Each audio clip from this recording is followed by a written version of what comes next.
Ready start. राष्ट्रपति श्री के. Are. Narayan ने सामाजिक और राजनीतिक मूल्यों में आ रही गिरावट पर गहरी चिंता व्यक्त करते हुए देशवासियों का आह्वान किया है कि देश में व्याप्त भ्रष्टाचार, सांप्रदायिकता, जातिवाद और राजनीति के अपराधीकरण के विरुद्ध संघर्ष में उन्हें आगे आना होगा।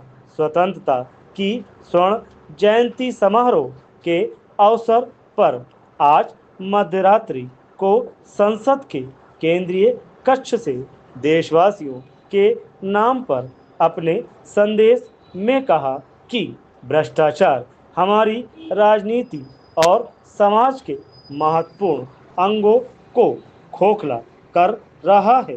कोरे अवसरवाद और मूल्यहीन सत्ता की राजनीति उन सिद्धांतों और आदर्शों का स्थान ले चुकी है जो कि हमारे सामाजिक और राजनीतिक जीवन की पहचान थे।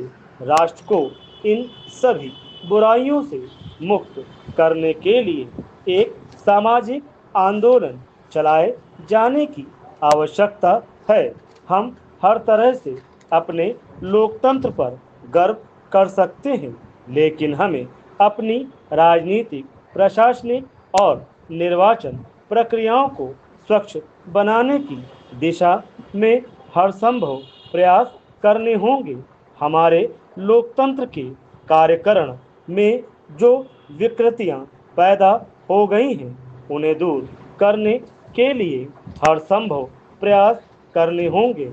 इन बुराइयों के खिलाफ संघर्ष में नागरिकों को आगे आने का आह्वान करते हुए राष्ट्रपति जी ने राष्ट्रपिता महात्मा गांधी की एक टिप्पणी उद्धृत कर कहा कि महात्मा गांधी ने बढ़ते हुए भ्रष्टाचार पर भविष्य सूचक दृष्टि डालते हुए कहा था कि चाहे कोई छिपाने की लाख कोशिश करे, भ्रष्टाचार एक न एक दिन हमारे सामने जरूर आएगा और जनता संदेह के प्रत्येक न्यायसंगत मामले में अपने सेवकों से जैसा भी वह चाहे जवाब तलब कर सकती है, उन्हें बर्खास्त कर सकती है, उन पर किसी विधि न्यायालय में मुकदमा चला सकती है, उनके आचरण की जांच करने के लिए किसी मध्यस्थ निरीक्षक को नियुक्त कर सकती है।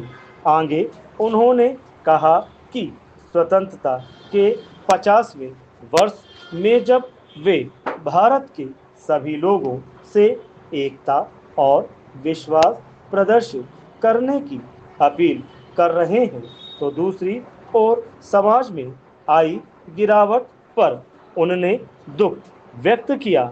इन बुराइयों से देश को मुक्त कराने के लिए सामाजिक आंदोलन की बहुत जरूरत है। यह आंदोलन नकारात्मक प्रयोजनों के लिए नहीं, बल्कि सकारात्मक उद्देश्यों के लिए किए जाने की आज जरूरत है। देशवासियों को हार्दिक बधाई देते हुए कहा कि अनेक विफलताओं के बावजूद हमने महत्वपूर्ण उपलब्धियां हासिल कर आवाज को बुलंद किया है। हमारी सबसे पहली और महत्वपूर्ण उपलब्धि यह है कि हम राष्ट्र की एकता को बनाए रखने और इस विशाल देश को एकजुट रखने में बहुत ज़्यादा कामयाब रहे हैं।